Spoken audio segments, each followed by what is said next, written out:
Good morning, good afternoon, or good evening, depending on your time zone, and welcome to Moral Compass 101. It is my humble prayer that you have had a good week. Mine was okay, and in line with Psalms 136 and verses 26, that says, "Give Jehovah thanks, for his love endureth forever." I will honestly give him praise and thanks this day, for it's a day that he has made, that we shall rejoice and be glad in it.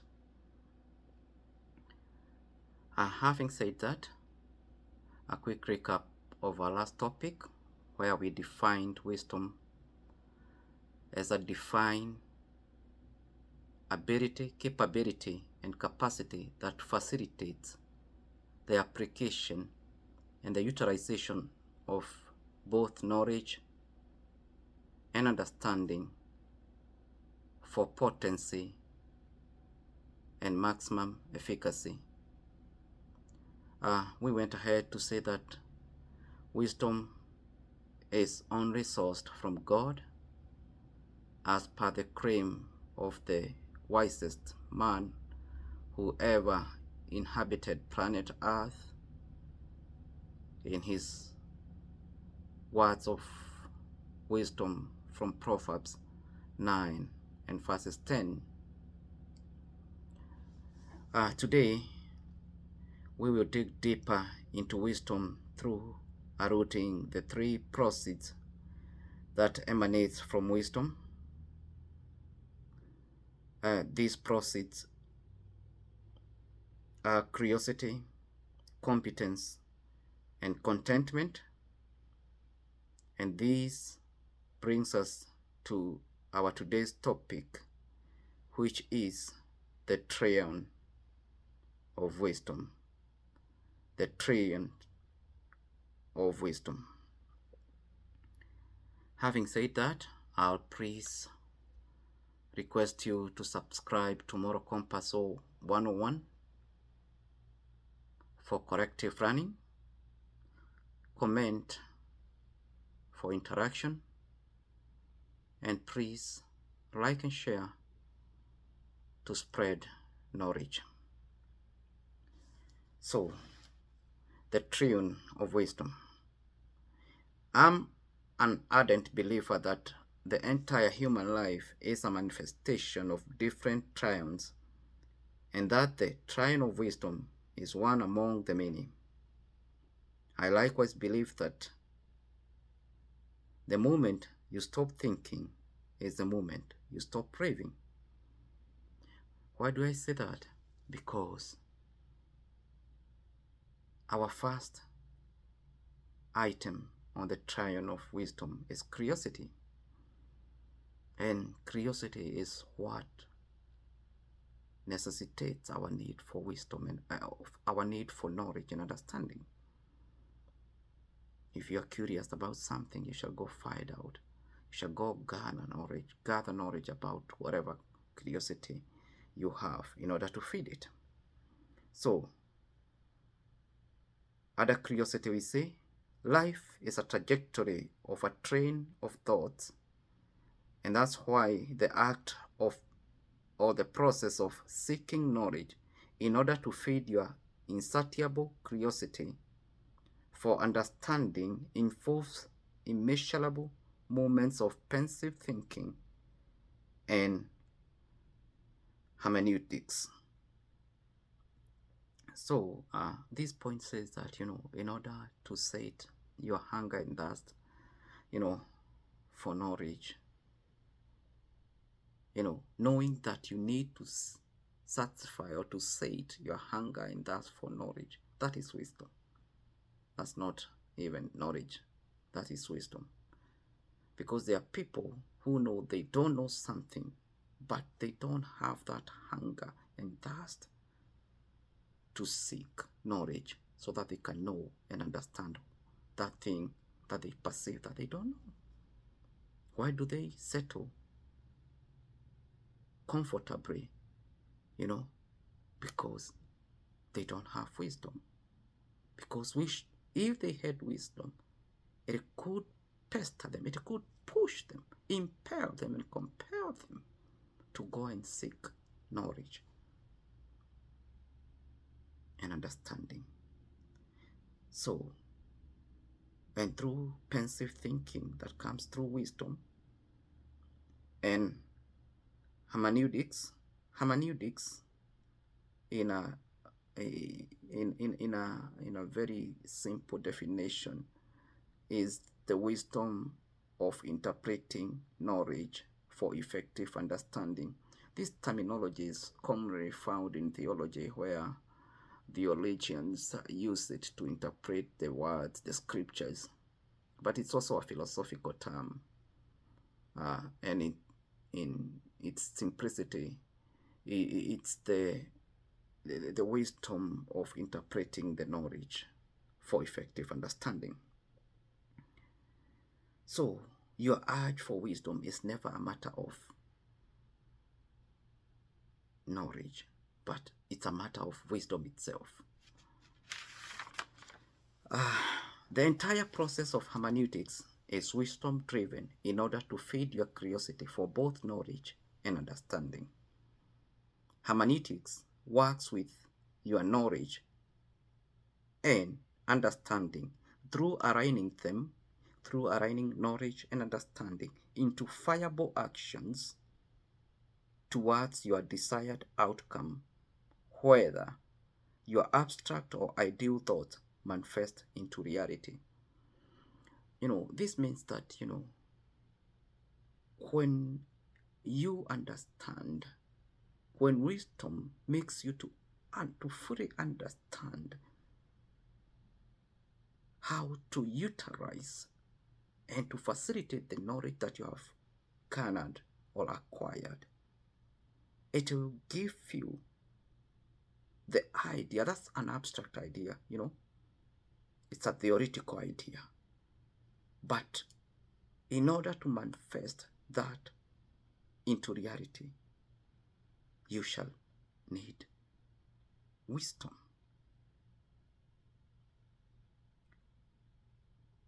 And that brings us to something that I always say, that better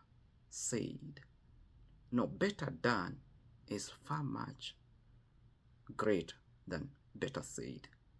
Better done is much greater or effective than better said. In other words, well done is more better than well said. And this brings us to our second item in the triune of wisdom, which is competence. Competence is the potential to do something effectively and efficiently. It's the potential to do something effectively, that is the right way, and efficiently at the right time. This is the aspect of perfection versus punctuality, or perfection and punctuality. While it's indisputable that knowledge and understanding can be acquired through education or practical life experiences, the facilitation and application of both knowledge and understanding is enhanced through wisdom, where the three aspects of competence, namely, so competence is made up of three items. These are ability, capability, and capacity. So, what is ability? Ability is the knowledge and the skills that are acquired through education, pursuit of purpose, talent, passion, hobbies, and all exposure or peer influence. That is positive peer influence. So ability itself is the knowledge, and knowledge is a good resource. So what about capability? These are the resources or the means towards a potential. Under capability, we have two items. Remember, ability was the knowledge and the skills.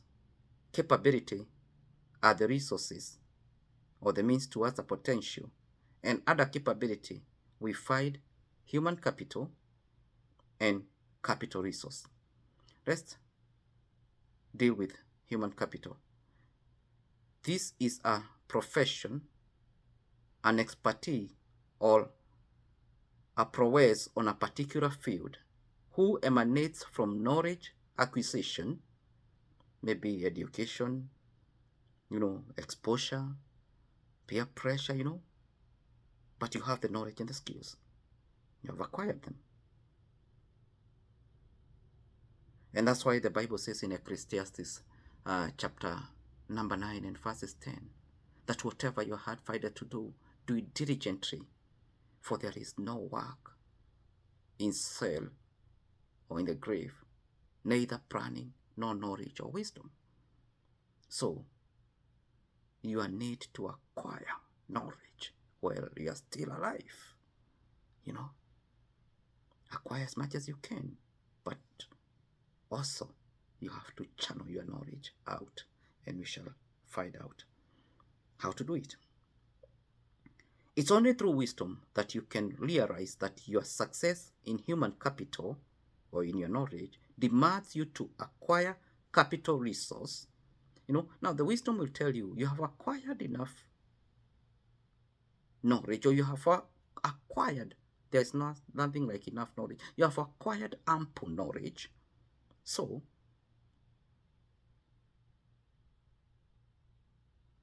you have acquired enough, so you need to channel that knowledge to capital resource or capital resources through saving and investing.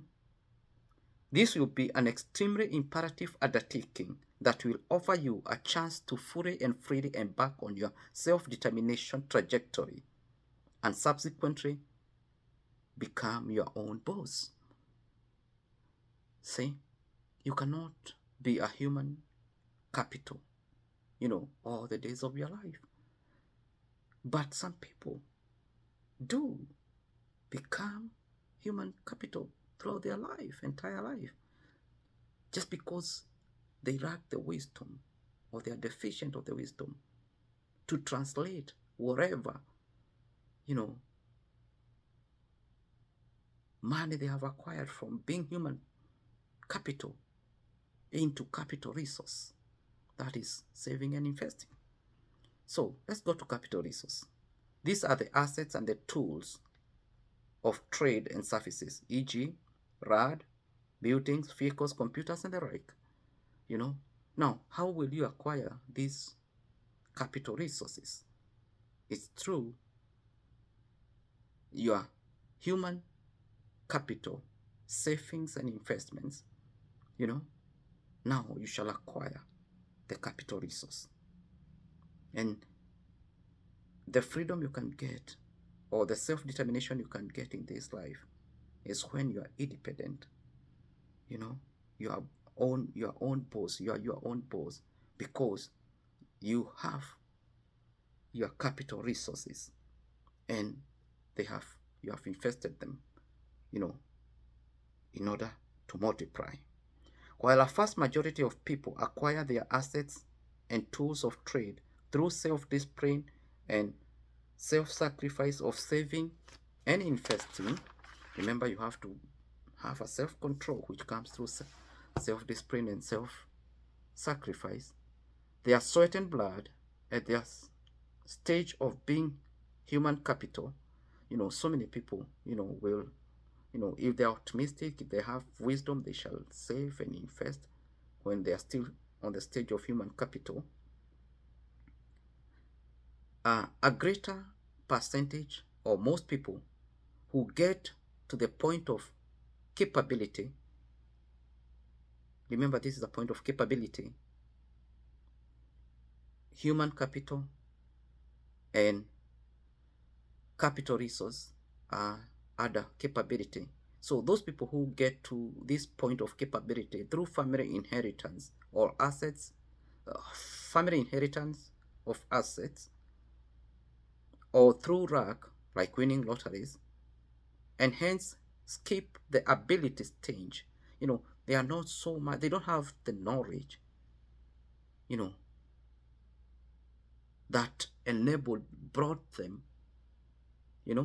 they don't have the human capital that brought them to the stage of capital resource. Hence, because of their deficiency or total lack of that knowledge and understanding that emanates from the ability stage that they already skipped, they end up in dissipation or in a point of squandering whatever they inherit or whatever they get from winning lotteries or free sources, because they don't have the ability to manage it. Without the ability, you cannot have the capability. So this brings us to our last item in capability, which is capacity.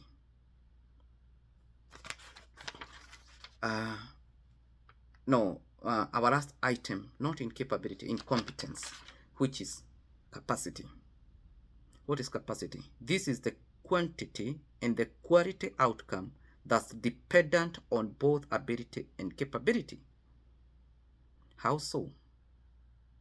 You have the ability, you have the knowledge and the skills, and you have the capability, the resources, the tools of trade,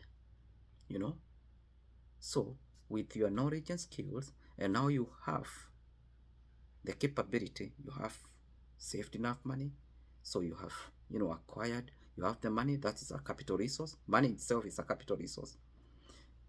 Tools, machinery and all those things are also capital resource. Rad, you have those. Now, you have the capacity, of starting whatever business.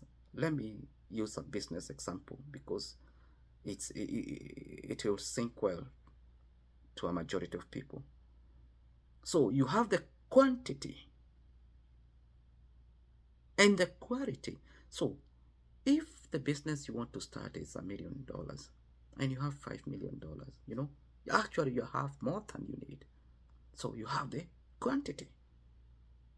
And because you have more than you need, you might settle for another business, for another qualitative business, a more lucrative business, because you meet both the quantity and the quality of that higher lucrative business. So capacity is dependent on both ability and capability. So the greater the ability, out of immense knowledge and understanding, and or the greater capability from proficient human capital and or intense capital resource, the greater the capacity. The quality of an outcome is largely, underline the word largely, it's not always, but to a large extent, it's influenced by quantity of human capital, that's the quantity of the knowledge and the understanding that you have, and the quantity of the capital resource. And how much capital resource have you accumulated? How much money do you have to start that business? How much rad do you have to start that farming? So the quality of the outcome will be determined by your knowledge and understanding, and which knowledge and understanding is the ability, and the capability, which is the capital resource that you have saved. And this one brings us to the last item in the triune of wisdom, which is contentment. Contentment is the final and the last item in the triune of wisdom, and it's a depiction of happiness and fulfillment that emanates from one, proficiency of knowledge and understanding, competence through effectiveness and efficiency, that is, competence through perfection and punctuality, and three, success and prosperity through quantity and quality fiability. Let me explain the last topic, the last item. Success and prosperity through quantity, you know, that is, you have the ability now, you have the potential because you have accumulated, enough resources, you have the quantity that will determine the quality. If you go in a marketplace and you have more than you need to spend, you'll be spoiled of choice. That's the same thing. If you have the quantity, you'll be spoiled for quality. That's the best way I can put it. In closing, when you allow wisdom to take the center stage in your life, you will have an insatiable hunger and thirst for knowledge and understanding. That's self-explanatory. This unquenchable curiosity will not only effectuate a dire need to seek both knowledge and understanding, and thereafter render competence in your career or in your occupation. If you are going through identity crisis, wisdom will also compel you to fight and to passionately pursue your purpose in life, where eventually success and prosperity awaits, and both happiness and fulfillment will not only be immense but also indisputable. That this point brings us to the necessity, the unavoidable necessity of wisdom in our lives. That wisdom is the principal thing, it's the fundamental thing, because you can go and acquire all the knowledge in the world, but if you don't have a channel to direct or to invest your accumulated knowledge and understanding, all will be futile. Last time I said acquiring knowledge and understanding is like a salty water lake, that it has all the inlets draining into it, but no outlet. Hence, it becomes salty. So, if you acquire and accumulate all the knowledge in the world, and you don't have a channel to invest it, that channel is wisdom, then your knowledge will destroy you, will not be of any help to you. I'll leave you with the scriptures from the book of wisdom, that is Proverbs chapter number 4 and verses 7, that says, wisdom is the principal thing. Therefore, get wisdom, and in all you get understanding. Again I say, wisdom is the principal thing. Therefore, get wisdom, and in all you get, please get understanding. Until next time, please stay safe. Blessings and shalom.